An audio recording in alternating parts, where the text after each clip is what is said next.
has the Joy. I have mixed feelings about Joy. I was just thinking, Right? I was connected to you guys here because Big guy connection. Big guy Big guy connection.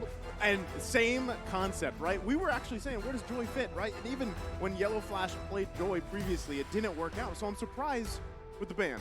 Yeah, no, he took a page out of Papa Dop's playbook and put him in the XP lane, which is pretty solid. Again, Joy is a sustainable hero. Yeah. Put a Retribution on her, very rarely will die. But what does she do with that, right? Compared to heroes that also very rarely die, like Uranus or Esmeralda, a lot of pressure there. So now, I think, I agree. Gideon, you said this maybe a few moments ago. They're going to keep it close to the chest. Nothing too crazy here, because they're both playing with, you know, less than ideal circumstances, right? Falcon already lost their first game. Yep. Burn X Flash making their debut here, a lot of pressure on them too. So now with the 1-1 ban, it's very clear that both teams respect the gold lane. Are we going to be expecting here a possible... Could be, because again, I expect Hessa plays a mean Beatrix. He does. And honestly, when I'm looking at the ban so far, the fact that they banned out Joy for the side of Burn X Flash, I'm guessing they want to play a composition very orientated towards CC. I'm not sure if it's split push or team fight. I'm feeling more team fight oriented as Valentina gets banned for the side of Falcon. Let's see what this first pick is going to be. I'm also thinking, you know, if you're going to give CCAT something here, Farsa has been doing work so far in day one, right? And that could be a possibility, but then you're left with this decision, what do you want to prioritize? And it's going to be a Fanny here, who we've constantly seen banned out for the majority of the day. Absolutely, and teams in Southeast Asia love the Fanny. At least somebody on the team has one-tricked her for a good amount of time to be able to whip it out on the professional stage. Something tells me it's some rite of passage. Just get those cables in. It's like the jungler minimum. Do you play Fanny? Yes? Okay, your part. All right, let's go to boot camp. Let's go to the boot camp. Faramis pick up here for Falcon, and I'm guessing they're going to combo this with something from the EXP or something for Roam. I would think they would hold off on the Roam for a little bit here. You want to still have that flexibility of throwing the Faramis into the Roam or maybe into the mid lane. So the Lapu Lapu, I think, generally quite safe here. He has a couple of bad matchups, but at the end of the day, still brings a lot of value in team fights. Again, I think that's why they took out the glue, you know, because that's usually the answer for Lapu Lapu. You see a lot of glue played into that lane. They're going to secure themselves that hero. I'm wondering if they trade the Fredrin, right? If we see Burn X Flash take the Fredrin and put it in the XP lane, because that is kind of the old eternal battle, right? With the Uranus Esmeralda fight. It's now like Fredrin. Lapu Lapu. I don't know. I personally don't think that matchup is too favorable. Honestly, there's no leeway for either side. You want a very clear, distinct advantage here. And I think if they want to do that, I mean, Uranus is still a very good option considering that Burn X Flash has already locked in one of its natural counters in the carry, and not to mention, pairs very, very well with the Eve. I'm liking what Burn X Flash is doing. This is non-fundamental in the fact that they've picked all their damage in the first phase. But regardless, what this allows them to do is to just play around what's left. Regardless if Falcon bans out solid roamers or solid peel in the XP lane, they don't mind because this is their core already. Ooh. This is daring.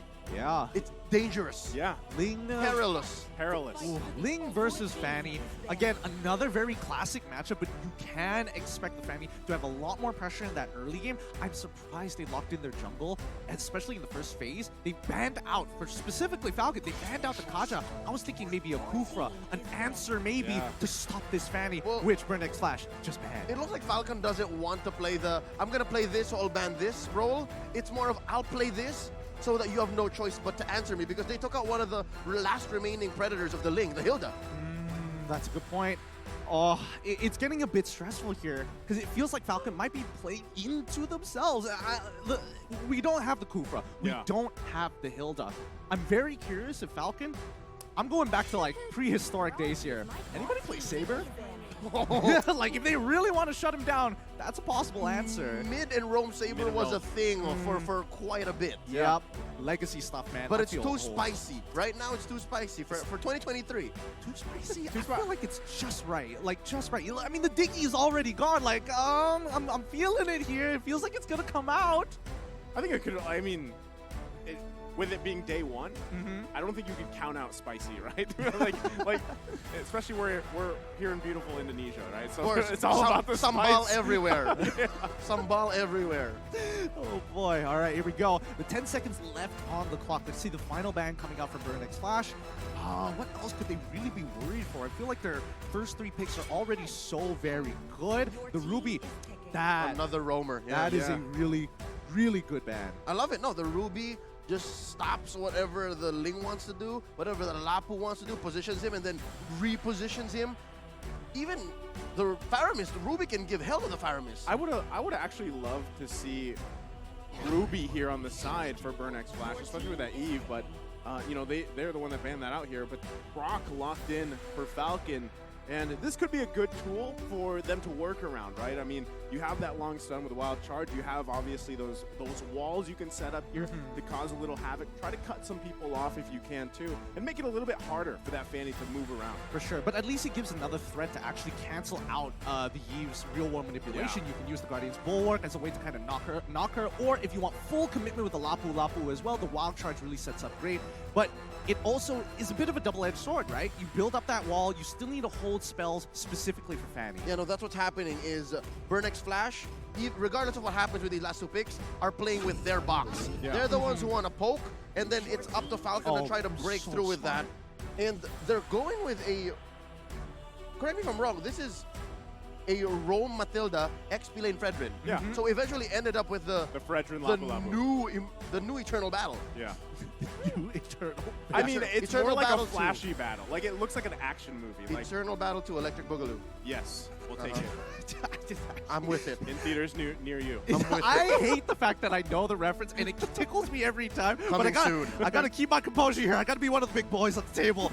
But with the final pick coming in for the side of Falcon, is there anything that could really save them here? They lock it. The Harith! Gold Lane Harith! Gold Lane Harith. This is going to be very interesting here, and it's going to be a little tough for at least Hessa to farm comfortably.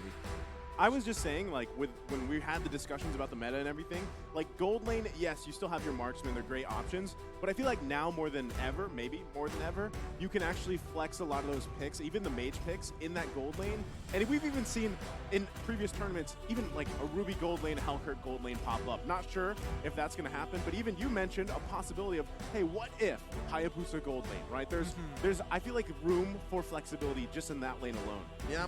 So thinking about how Falcon might approach this matchup is the Harith is one of the heroes that aren't built to break through that zone, that box that Burn X Flash is putting up, because they need that. They need at least one failsafe, one emergency button for them to eventually rely on if the Ling plan to work out. Well, at the very least, they have ways to stop the box. Well, let's jump right into it. Welcome to the Land of Dawn once again for match number 5. It is going to be Burn X Flash on the blue side up against Falcon Esports on the red. Something to note, Falcon already applying here one of the few things that a Grok only can do, made popular by M2 World Champion Lusty with the minion block. Yep, right? Delaying that wave. Yeah, right there. See, and already Justin is getting a lot of waves. Yeah, no, it's great because now Justin can sit under his turret. Wait, this is about to escalate. Hold up.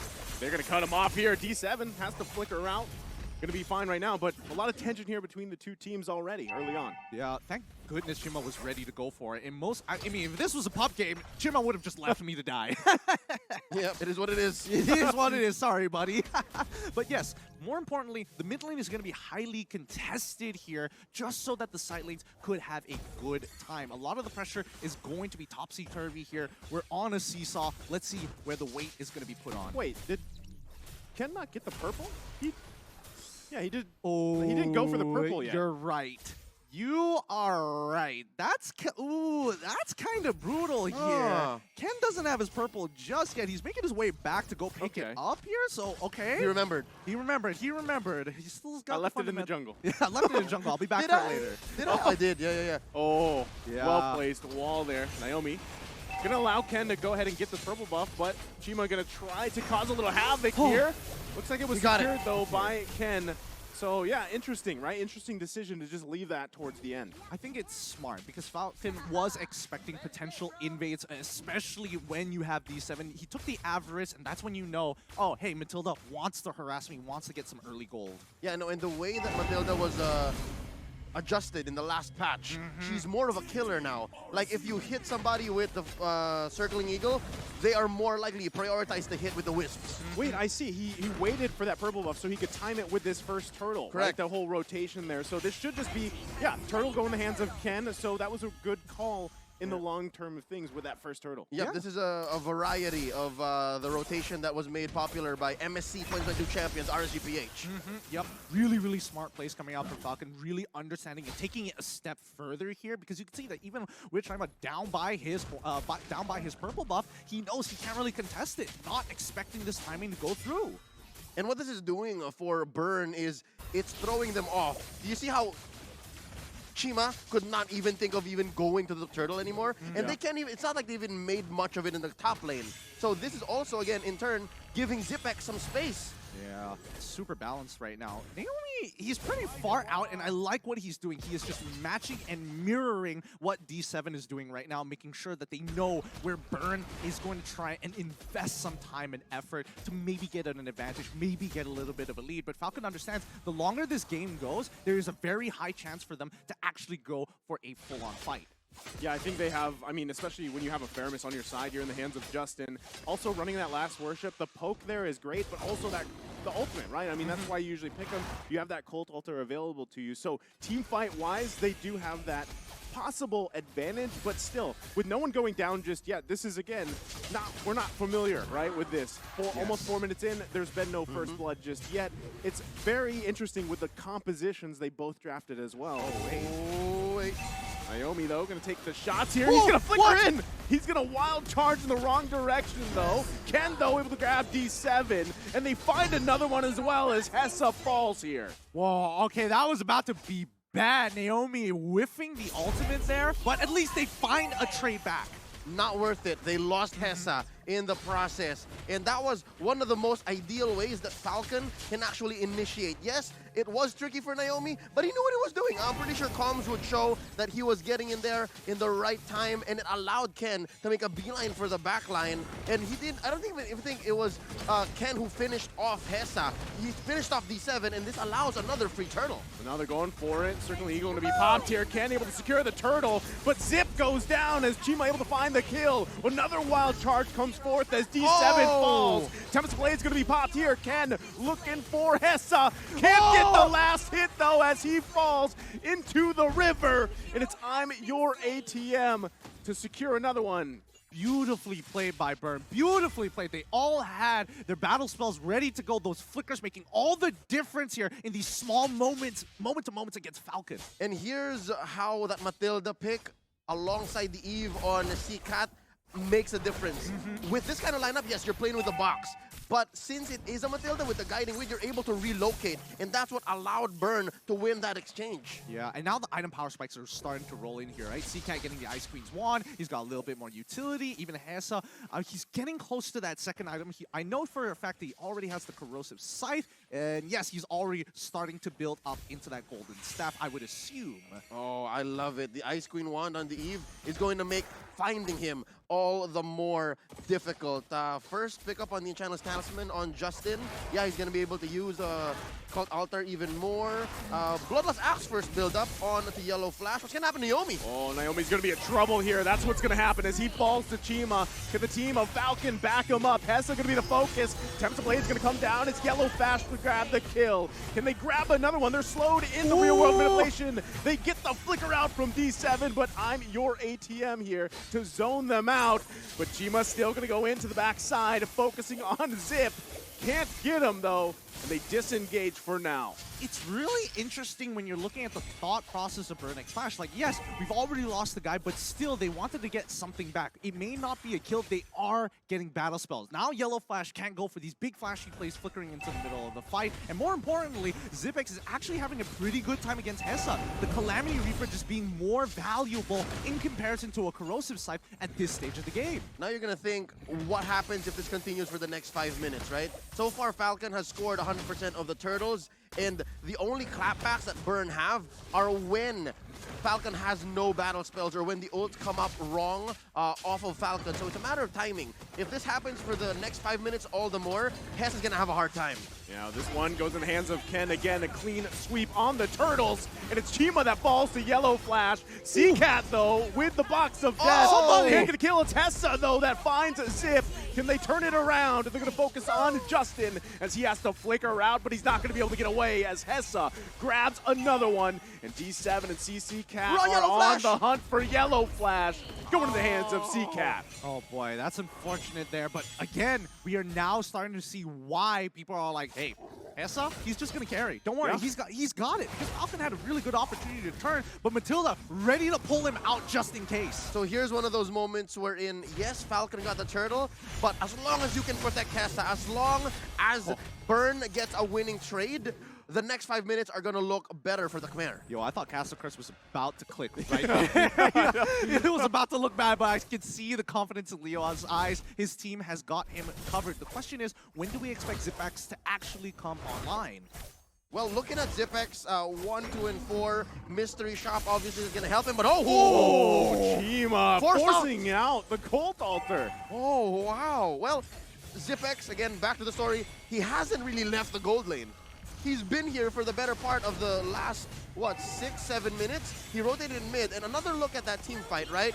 C-Cat just swiping away, clicking away. You can adjust real-world manipulation as much as possible, but that's not really it. It's all about Hessa, all about D7, allowing, again, to relocate and reposition to give Falcon hell. And yes, Falcon is ahead, maybe a small amount, 200, but look, down bottom, whoa! Ken's gonna go in with the Tempest Blaze. Naomi able to find the connection on D7, but look at the backside! Justin falls to Chima. They didn't have their eyes on the back, and they get unleashed on, and now Zip there to try to help him out. But I think this is going to disengage for now. Hessa apparently died earlier in the fight, so it's still a 1-for-2 trade, and in the end of the day, Burn is still going to have a slight, very slight net profit here. However, mid-turret under fire. Oh, Naomi's going to be in trouble here. Chima on the hunt with the high-end dry. Can't get the kill, though. Ooh. So it's Falcon that's still able to hold on to that tier 1 in the mid lane. Oh, thank goodness. That mid-tier 1 is so very important here because once that mid-tier 1 is gone, purple buff might be up for contention for Burn. Oh, be fighting for this Lord here. Yellow Flash going to be a little bit too late to the party. Chima able to secure it. Ken from the back looking for C-Cat. That's going to be the focus there, but it's Yellow Flash that falls here. Ken able to grab a kill. Zipex with the flicker out. Hessa guiding wins out. I'm your ATM falls though, and Ken with the double kill. Tempest Blade's going to be popped here. D7 though.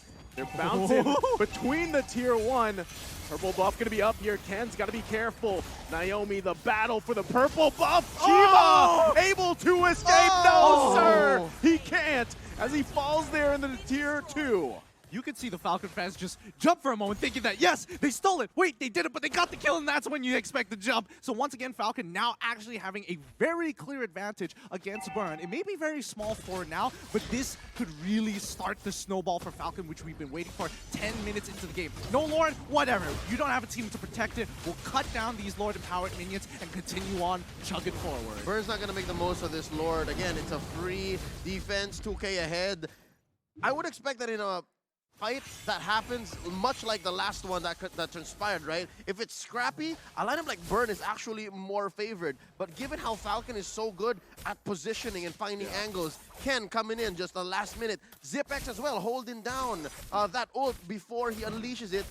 It's so perfect, and that's what's leading Falcon here so far to get this small lead. Again, 13-11. Lord went over to Burn, but it's Falcon who's winning more fights. I'm very curious about the item build so far. I just saw Hessa purchase the Winds of Nature. I'm not entirely sure whether he has the Golden Staff already or whether he's delaying it. We'll find out in a little bit as this fight might just break out. No, they're going to just back off. Regardless, it's more important that he picks up the Wind of Nature before anything else at this point because Ken is so good at finding him. It's mostly for Ken, almost just for Ken. Oh. Yeah, there's still, I mean, a lot of back and forth here. I'm your ATM, going to get the taunt off. Has to be careful how they go about this. Zip, though, with the Zaman Force right into the Wind of... Okay, they're going to be fine, actually, as they back off from that real-world manipulation. The Tempest of Blades popped as well. That's so many ultimates expended here by both teams. That can't be right. Yeah. That cannot be right. I think Falcon had a really big miscommunication there. There is a moment of hesitation. Yeah. You can see that Ken is in really good position to actually use the Tempest of Blades early enough to actually cancel out CCat's ultimate, but then at the expense of Falcon's team getting cut down, and even with the called Altar being expanded early, just cut through. Tells me it's analysis paralysis. He had to make a decision. Do I find the CCat, try to cancel that ult and kill him, or give Hessa what he's looking for? And they repositioned Hessa. I think Burn knows that that's what Falcon wants. They can keep doing that. I love the term analysis paralysis. That is a good term. And on a Ling, you can't have that. You have to have fast fingers and fast decisions, and that's what happened. Yeah, that would be ideal, but without the purple buff, it can be a bit tough here. Now, the Lord is spawned, it's already empowered at the same time. Yellow Flash actually picking up an Oracle for himself to try to protect it, but look at the side lanes, it's really starting to even up. And you got to say, too, I mean, Ken has done a much better job this game than the previous one, and I feel like, you know, even on the same hero, and they're both junglers just hanging down on the bottom side, trying to handle those waves while they can. The rest of the team, though, pretty much working around this Lord. Again, they have the tools they need for it. Do they have eyes on Naomi? Because look, Naomi can just ruin Burn here. He's going to the backside, goes in with the conceal, looking for that wild charge, goes in with the flicker. They find Hessa. The Tempest Blade's going to be popped. That's the Wind of Nature popped. It's CCat that falls under the tier 2. Another flicker going to come out here. The guiding one, Chima from the backside, decides not to go in. It's only CCat that falls, but it's going to be a purple buff as well, taken from Falcon. Really beautifully done coming in from Falcon. They get the cancel, but now Burn looking for trades. Oh, Chima went in, but not able to grab it. Quite low here for Falcon, but they might give it a go as Ken's working on the Lord. Circling Eagle to come out, but that is Zip. Able to punish D7. Lord secured as well. Naomi still standing for a little bit longer. Finally gonna fall here, but it's a 3-for-1 trade for now. Lord secured by Falcon. They had to cut their losses there. They had to. I mean, even Chima, he goes and tries to steal his own purple buff away, doesn't get it. That's where you call it quits. The Lord is coming, and you cannot afford to have members down while this push is happening. It just means that Falcon are pretty much going to get all the outer tier turrets. It's a miserable spot to be here where it's your own purple and you have to steal it. So that was a clear win for Falcon. And right now, the best that Burn can do is hope and pray. Defend within your own base. Oh, they get the real-world manipulation down here. They're just going to disengage for now. So far, I mean, Falcon just happy with a couple objectives that they grabbed for themselves with that Lord. I feel like they could get a little bit more here, but I think it's safer for Falcon not to press the advantage here for now. They're still poking away here. Zip. No, they wouldn't, right? I mean, they got another wave coming. Yeah, they're taking it slow, taking it chill. They're going to grab this turret as they work on the inhibitor one. They have all the ultimates they need. Turret goes down to the top side. Yellow Flash quite low. He's too slow, though. As CCat able to grab a kill. Chima goes in. Immortality going to be popped here. The follow-up, though, as Zip grabs the kill. He's on a killing spree at this point. It looks like Burnex Flash still on the hunt here. They know they want to protect this purple buff, but without Chima, what's the point? No. CCat, though, Naomi getting poked down, still has Immortality. D7 to back off for now. It's Ken that grabbed it. And another buff stolen away from Chima. I get it. The decision for Burn to overextend was just a response to Falcon saying there's no more real-world manipulation. There's very little here to punish us. Yes, they got the kill on Yellow Flash, but Chima went down. Again, very clearly, Naomi helped there. Great use of the Guardian's Barrier. Let's not forget, if you look at the items so far, Zipek's at full build already. We look at Carrie, she's getting very, very close, but her main core items have been completed. Now, coming down to the tanks here, we're noticing immediately, hey, D7, he's not going for full damage. He needs to make sure he stays alive so he can be the extending arm for Burnex Flash to press an advantage or to pull away. Not just, they're using D7 as vision. They need to be able to tell where at least Naomi or Ken is, one or the other. If you don't see both come in, that's lethal. The Falcon is going to land. I repeat, the Falcon is going to land. Falcon incoming. Falcon incoming. 30 seconds on the clock, though, for the upcoming Lord. This is going to be a really big objective because now the gold lead generally doesn't matter too much, but Falcon just have one extra situational item. I think the other, not only that, but Falcon also, so far throughout this game, has done a very good job at utilizing Naomi with the conceal, that wild charge, right, and the misplacement that he's, actually the displacement that he's doing for Burnex Flash, with that Guardian barrier. I think those are two key things that's happening here. And now that this next Lord is up, this is going to be crucial for Burnex Flash to do their best to get into a objective-based fight for them, but they're going to lose another purple buff here from Chima. It's difficult. On the contrary, I'd like to say that items still matter at this point because even Hessa, a perfectly built carry in the late game, would let go of the boots. You could save that for something else to save your hide and then get more damage output in. That is a good point. Yes.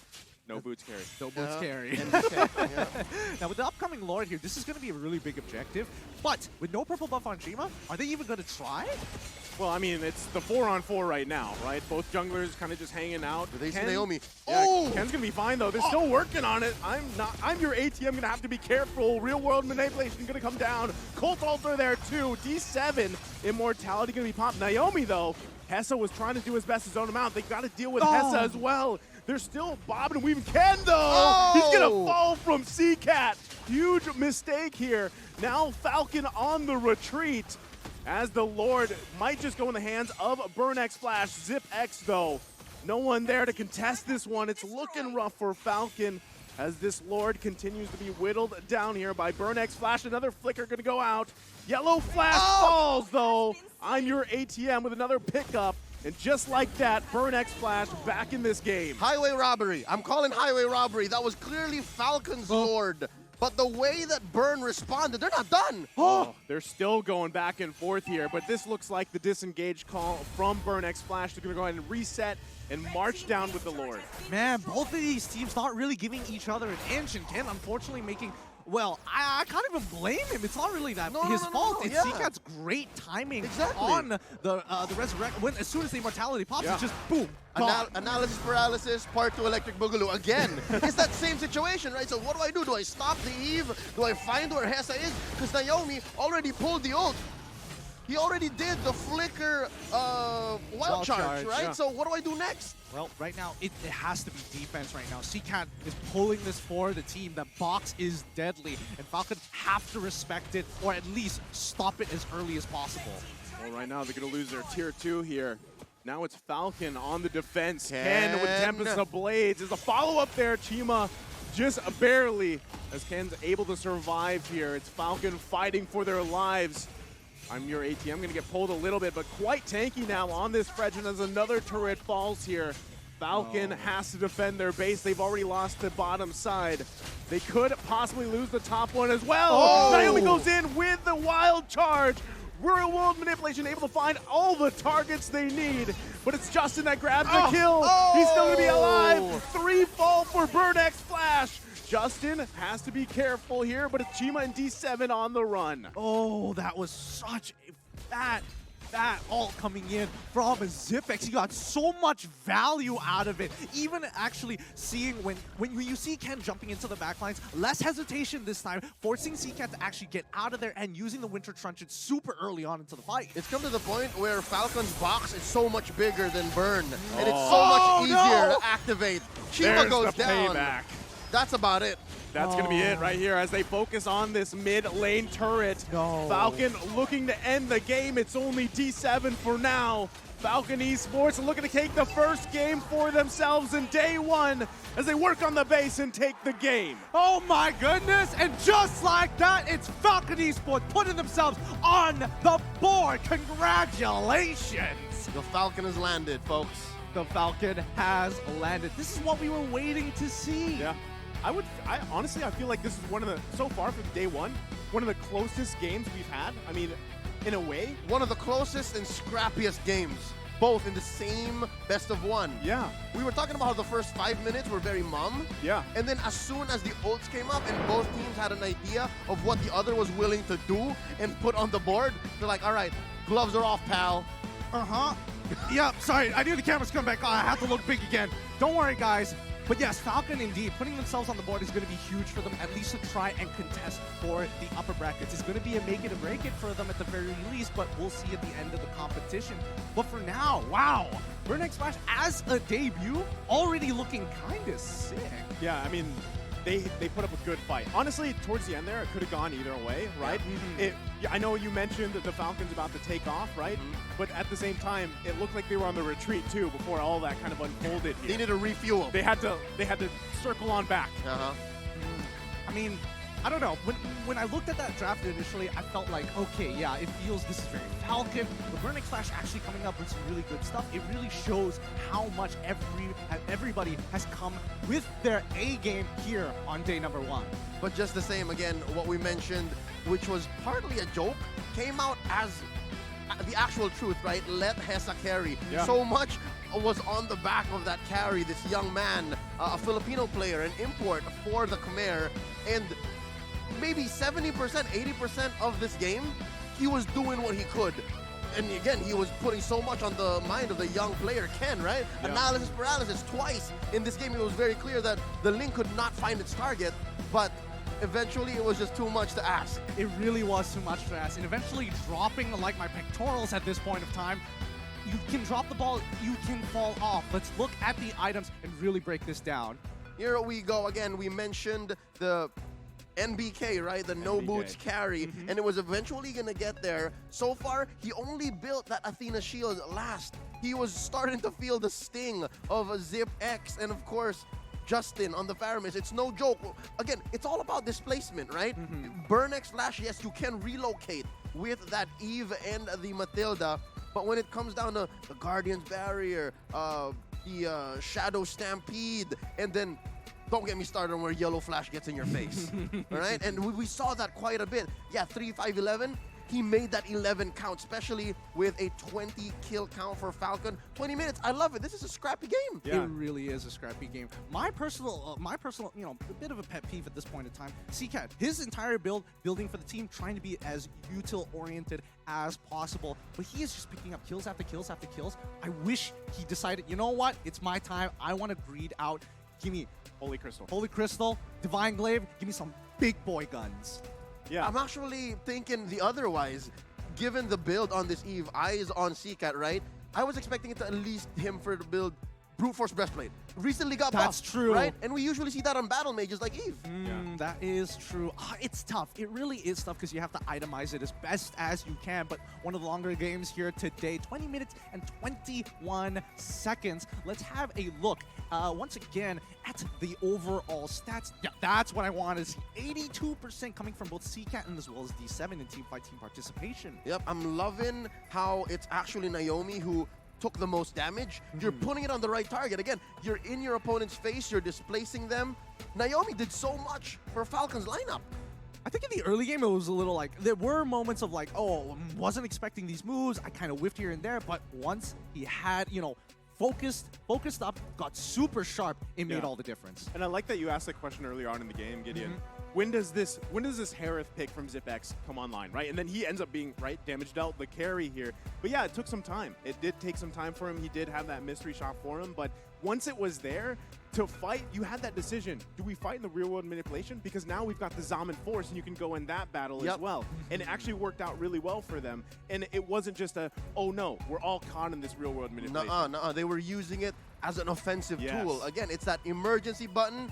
Suddenly, it's mine. And I can say, ZipX has done more than redeem himself from the first game they played today. I absolutely agree. He has earned the mantle and the huge target on Falcon's back. Like him alone, I love it. He's already increased Falcon's bounty by, I don't know, a good amount of money. But let's have a look at, of course, our MVP of this game. Can you guess it? Because I certainly can. Pull it up. It's ZipX coming in from Falcon Esports. Yep, That's the badge.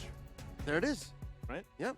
5, 2, and 12. 5, 2, and 12. He's killing it. But I don't know. There was a lot of moments, right, when ZipX, again, the first mistake happened. People probably were doubting him. But you can expect the rest of Falcon actually adapting. Each and every time you saw the box, they just got faster, better, more efficient at dealing with it. And here's what I'm saying, right?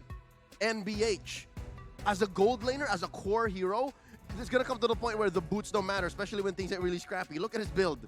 No boots. Yeah. No boots. He's just rocking all damage, and then there's that one immortality. Because again, in my own box, it's possible for it to be a kill box, Yeah. but not just my kill box, right? So I could die here, so you just keep going, and that's what the concentrated energy is for, which eventually led to 85% kill participation and only 2 deaths. I could not remember a single time he died. I can't.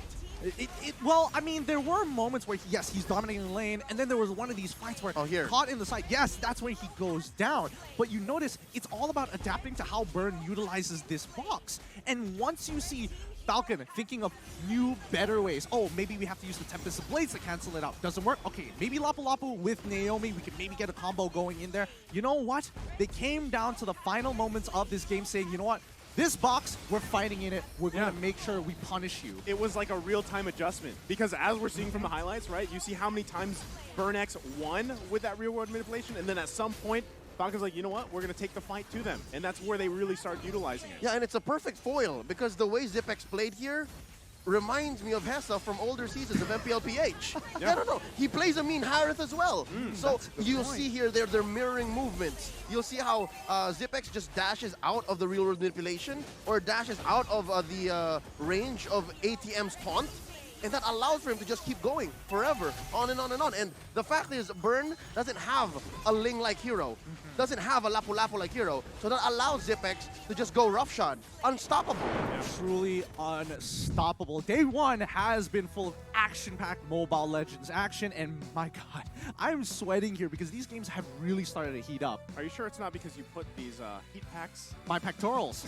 I had to remove them. It was just, I don't know how you big boys do it, but man, the size of your pectorals really adds up onto the heat. I'm just saying. It's the matches. It's the matches. Totally. And it's BurnX Flash, and it's Falcon. Totally. Yeah, that's where I was going with it. But for the most part, hopefully you guys have been enjoying these games as much as we have here in the arena. And so far, Jakarta has been treating us real good, but so have these games. The upcoming game, though, oh boy, that's what we're waiting for. It's Onyx versus Todak. I don't know about you guys, but I've heard a lot of stuff coming in from both of these teams.